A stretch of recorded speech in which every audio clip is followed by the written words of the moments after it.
It's magic. Yeah. So welcome Now that everyone. now that I think about it, people are going to hear you through my phone on my computer. Well, yes, possibly. I guess maybe Ah, people will I know what will I'm going to tell do. us. I'm going to put on my headphones. Okay.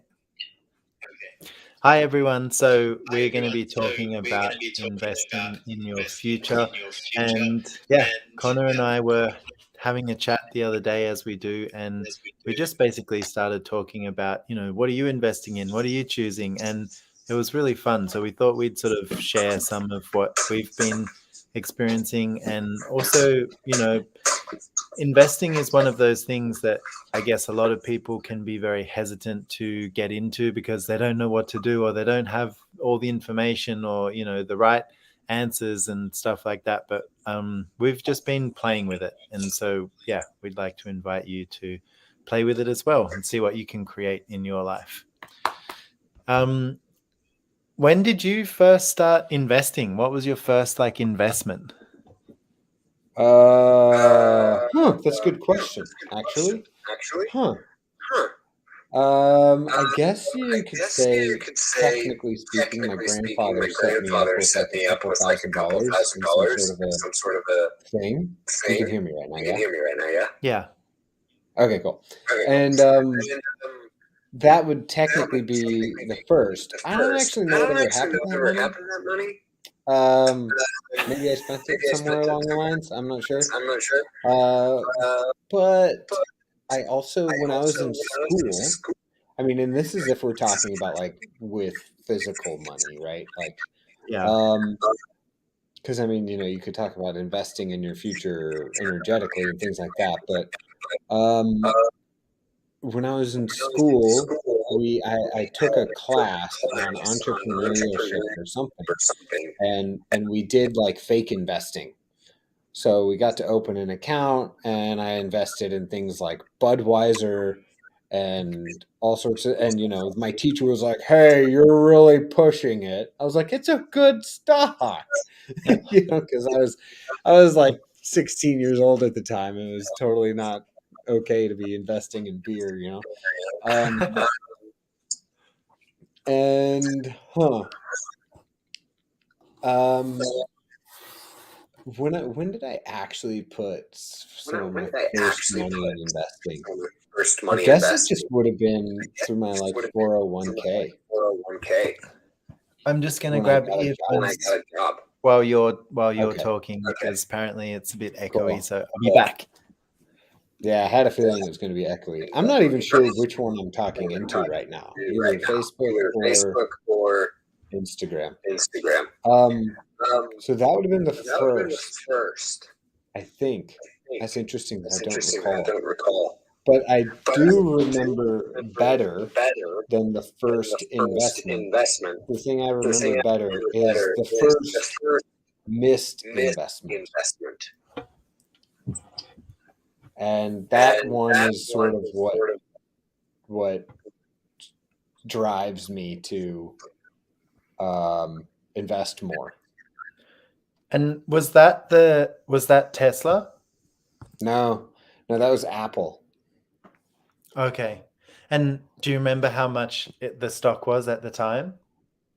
Oh my God. Well, you can look. So if you go online, you can see the price of it. But the thing is it was like I had just finished working an internship in California. So I had $6,000 in the bank.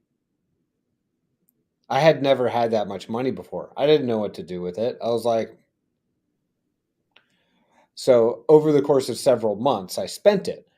But at the same time, when I had $6,000 in the bank, one of my friends was like, "Oh my God, Apple is coming out with this new thing called the iPhone. It's so cool." He was so excited about it.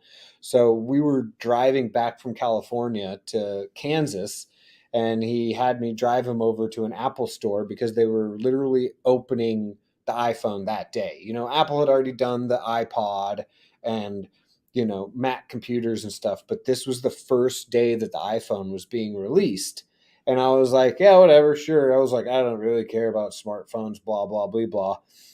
And but he like waited in line for 45 minutes to get the thing. So it was like a big deal.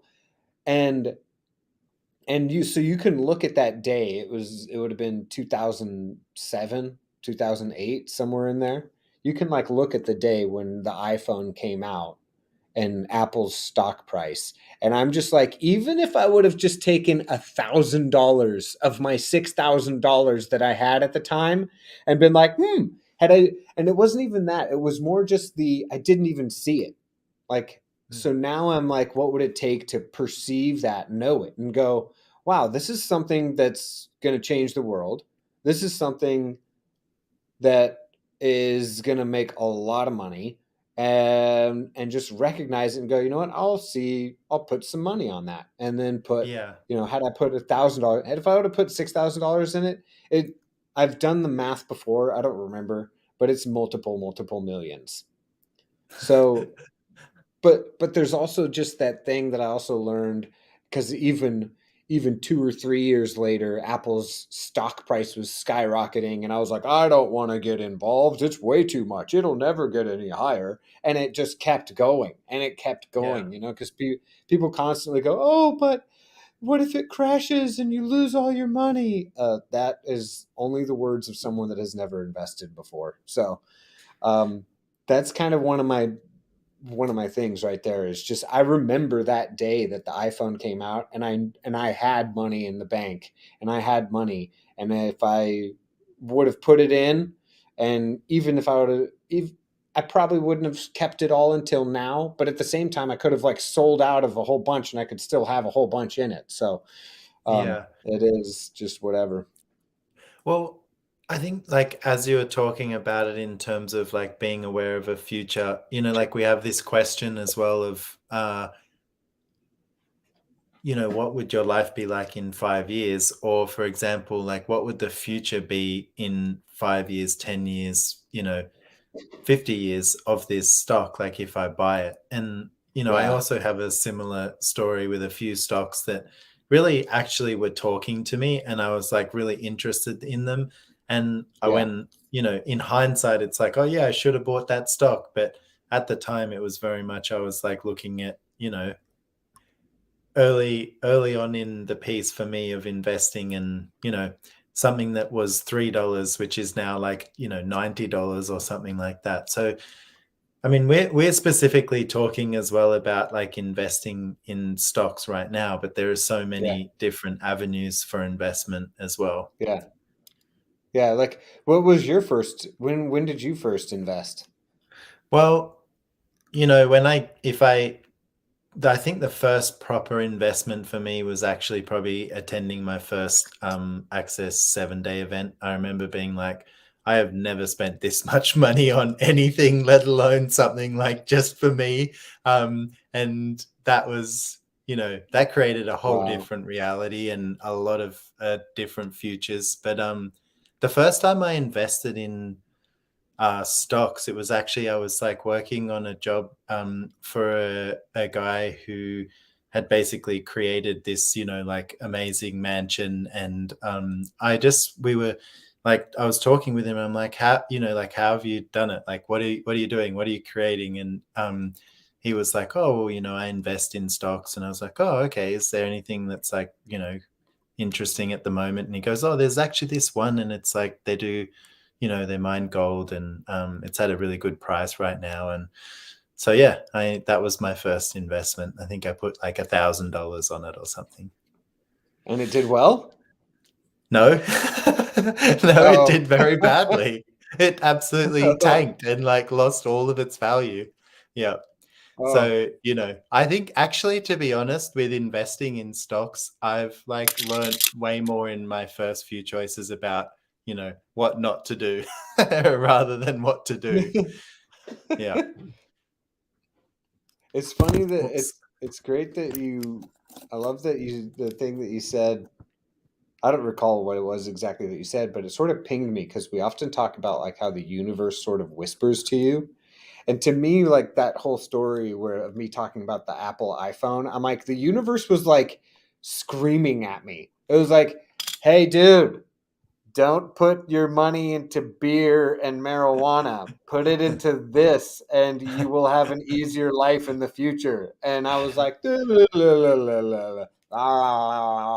like, Yeah. You like, mean the stocks will like talk to you if you're willing to listen? well, I mean, like, look at that whole situation. I've Yeah. got the money, and at the time, I was probably even asking. At the time, I was like, man, I've worked like really hard, and I still have quite a bit of money, but it was most I had ever had. But I was like, I want more. Yeah. and and just the very fact that, like, because I'm in talking about this, I'm realizing I spend, well, there was a time period, I would say, that I'd spend a lot of time like looking for something to put my money on. But when you're just ready for it, it's just like it'll show up. Like my friend being like, "Oh my god, I got to go buy this iPhone. It's a really big deal." Da, da, da, da, da. Oh, something's a big deal, even if I don't care about it. It's just like it's just obvious to me now. I see it now, and I'm like, that is so obvious that the universe was just whispering in my ear, like, "Hey, this is gonna be a good thing." So, Yeah. um, And that's the same with me. Like one of the stocks that I was looking at was called Afterpay, and that was the one that was at like $3 when I first looked at it, and it's now, yeah, $70, but it was $90 at some point. And that's that's a good it point. was that same thing of like it just jumped out at me, and it was like this, and it's like I started researching it, I started looking into it. It was like the first big platform in that space using that payment method where you could essentially Yeah, like lay by an item but get it straight away and pay it off, over a month. And it's done really well. And now there's all kinds of like banks and things that are coming on board using that same kind of system. So yeah, yeah, but it's I guess that thing of being aware of as well, like, what is the future going to be? And then, you know, your investment, like how can you actually take advantage of the future that's being created? Because I think a lot of us like, resist that awareness of the future. Like if it's not creating a great future, we might not want to know about it. And so we won't use it to our advantage to invest in it. But there is uh there's a lot of great investments that you can make in all areas. I think if you have like no point of view about it, but you're choosing based on awareness. yeah. You made another I remember you also talking about like looking at Tesla at one point, and it was like early on in the piece, and you were sort of telling everyone this is this amazing thing, and like no one was listening to you. And Yes, exactly. So I don't really tell people anymore. That's the one that, like you said, you learned a lot about what not to do. I keep learning what yeah. not to do also. And telling people what your investment choices are is not one of the things you want to do unless you have like a couple friends. Like you could, although I have discovered the people that I can talk to that won't tell me I'm stupid. They might not also invest, but they're not going to be like, "That's a bad idea. I think you're an idiot." Yeah. You're one of And those that people. and that's, I guess, like, That does if not you're say that about me. Yeah. yeah, and that's like not being susceptible to other people's points of view, which I think is really important in investing because, people can Oh, yeah. freak out and pull all their money out, or like, be like buy, buy, buy. And, you want to be aware of what's going on, but also not Yeah. buy into the points of Yeah. view around it. And it's interesting because today I pulled out the Salon de Femme book, and there's a really cool section in here that a lot of people in investing could use. Because a lot of people, most everybody in this world is with investing. They're talking about probability, and they function from probability. Um, and and I know a lot about probability. That is like one of the only classes I actually got an A in college. So, Cool. I've never heard you talk about this before. oh yeah, probability. I got two A's when I was in college. One of them was probability and statistics of engineering, and I was one of like two or three kids in the class that actually got an A, and everybody else was like, "This is so hard." I was like, "It's easy." And what was the other one? Computer engineering. So like programming. So I know a little bit about those things. Um, Definitely didn't want to get involved in didn't want to like do it all the time. But the thing is, like, we're talking about it. What everybody does is they do. So in Salon de Femme, the chapter number 4, Gary talks about probability and possibility. And I'm actually just going to pick out a specific line. So the probability of losing. Probabilities are what we do to avoid, eliminate, or stop risk. The probabilities are that you are going to lose. That's the idea that there is always a risk, there's always a danger, and there's always something that is going to turn out badly. So we spend our lives trying to avoid risks in different sorts, and in the process, we eliminate possibility and choice. A lot of the questions that have been asked during these calls are about the probability of losing or the probability of having a problem. So, and then he goes on later to talk about the possibility of success. And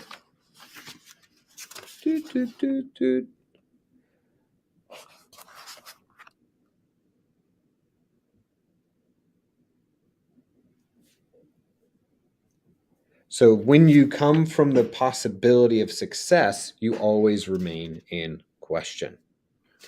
And I guess what I would say is like the thing, when I first started investing or anything, it was like I thought, you invest and then it was going to be like easy to make millions, like, oh, had I only bought Apple on this day, 5 years later, I would be a multimillionaire or whatever it is.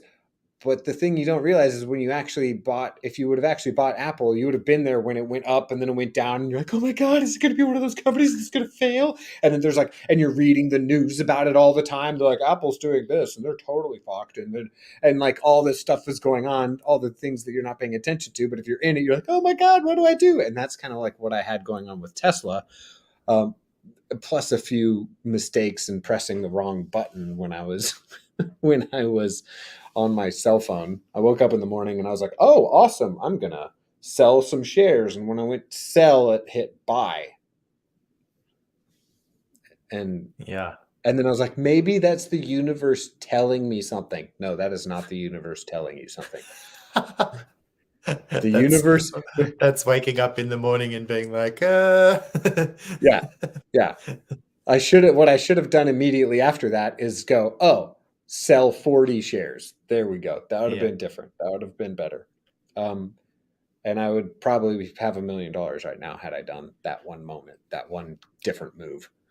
Well, and that's really interesting. Like, I think when you talk about that, because, like, for example, some of the shares that I've bought, I've been like, okay, this is like something that I'm going to like hold on to, and it's like a long-term investment. And then, at one point I got like sell, sell, sell. And I was like, what, really? I thought we were like long-term, and it was like sell, sell. And I'm like, okay, fine. So I sold it, and it only made like, it made like 10% or whatever, which was fine. But it was a Yeah. small amount of money.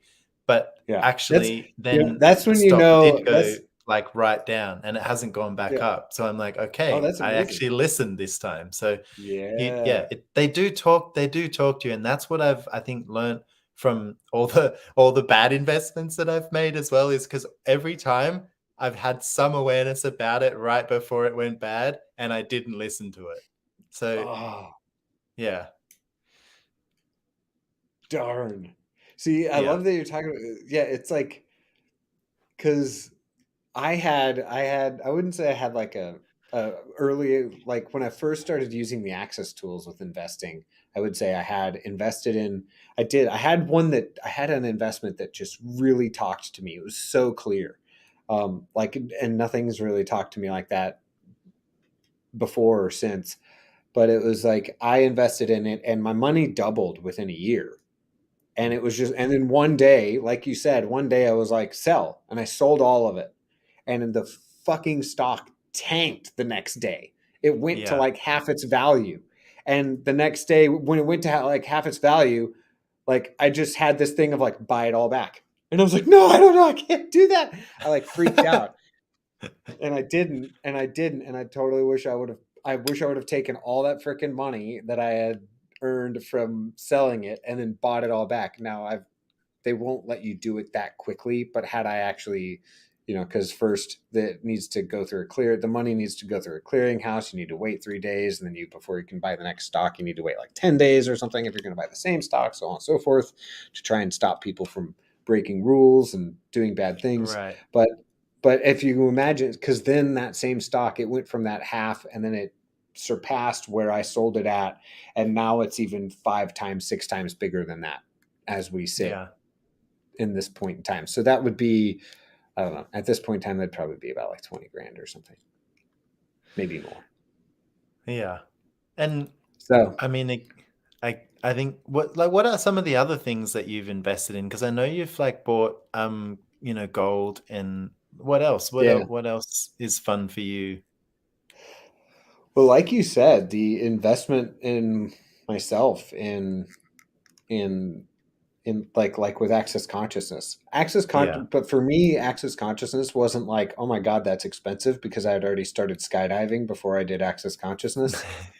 And the very first time I started to learn to skydive, my friend was like, dude, let's learn how to do this, it's going to cost us $700. And I was like, oh man, I don't know, $700, it's like a lot of money. But I did it anyway. And if you've ever been a skydiver, $700 is a drop in the hat. So, and Yeah. I Jumping learned that. jumping access is like jumping off the cliff in a different way. Yeah, yeah, because it turned into, I think after I did that $700 to learn how to skydive, it was like, well, if you want to keep going, it's here's another 3,500, here's another $10,000 for your own skydiving rig, and next thing I knew, it was like, when it came to paying for a 7-day class, I was like, that's cheaper than my skydiving rig. Sounds good. Yeah, I like it. So, skydiving was definitely an investment in myself, and access has been and always is and continues to be. Um, Yeah. but gold, I have not been that successful with gold. Gold tends to, I apparently don't watch over it as well as I could. I've Okay. lost probably 3 gold rings. That's not Right. probably, I have. I have. But I know you've got like some gold coins and stuff that you like Yes. carry with Gold you, and coins gold coins tend to not run away from me, or I tend to. yeah. Yeah, those are good. I've Yeah, like I this one guess right I've here. other Oh yeah, Boom, nice. boom. Yeah. I keep this one with me I've all the time. I've invested in some, gold jewelry and things like that, but Yeah, also some like antiques. And I know you've had done that with your house in Houston as well. And that's actually yeah, a really cool way of investing, because you can buy something that you love, and if no one else wants it or values it more, at least you love it and you can have it in your home. It's a really great place yeah. to start, because it's like it's relatively risk free. It's fun because you're adding to your home, and it contributes like a massive amount, I think, to just And your it's life and your way living. better. Yeah, and it's way better than having that same crappy, you know, that same freaking painting that was printed by IKEA that everybody else has, or that same Yeah, freaking rug that was printed at IKEA that everybody else has, or the same yeah, furniture that everybody else has. I'm like, ugh, oh my yeah. god, It's everybody has individual, it. it's unique, and it's been Yeah, like, I love the pieces that, you can just tell that like there's been so many people have like cleaned it and polished it and, used it for yeah. different things. And it's like it's got this energy. It's a different energy to something that's just been, Uh-huh. popped out for the masses. So what's your favorite? Do you have a favorite recent purchase as far as Oh, valuables are concerned?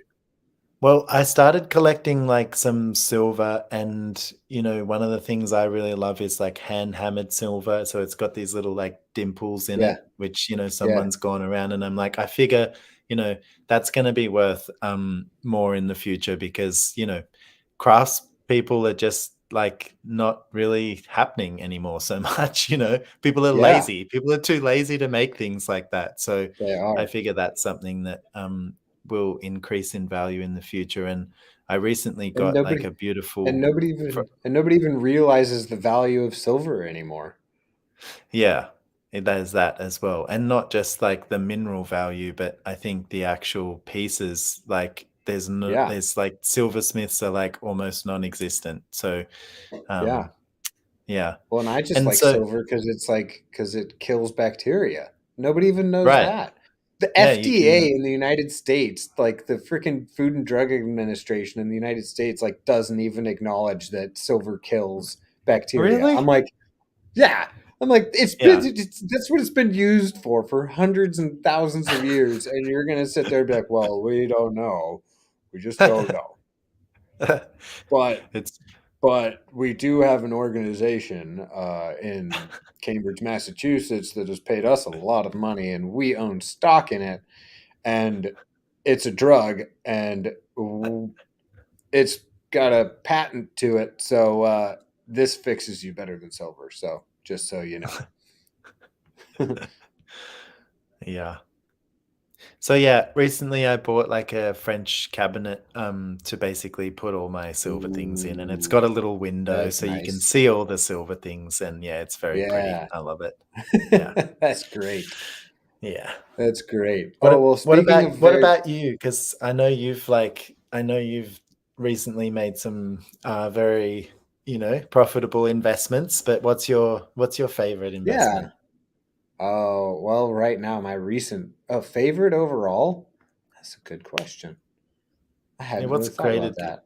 what's I like might have to. created the most for you Well, what's in on your my mind future? at the moment is the recent stuff. I recently I went to an estate sale with $300 because I was like that was going to be my budget. I was only going to spend $300, but they had an elk, a taxidermy elk. Wow. And it's massive. It's so big, and I do not have a big house. And you bought it? Oh, yeah, because Oh, it was at a yes, really I love it it. was such a good price. I was like, "Oh my god." And then I was like, "How am I gonna Ah, move this thing?"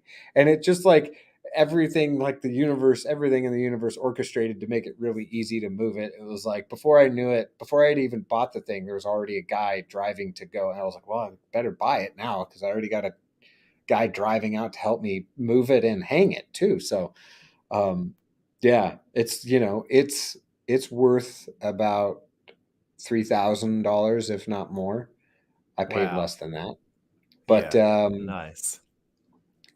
yeah, that was fun, and I love it. I walk into the house and there's just this giant elk sticking out of the wall. I'm like, wow. And like Yeah. you said, I was when you're talking about the dimples and the silver, I'm like, who knows?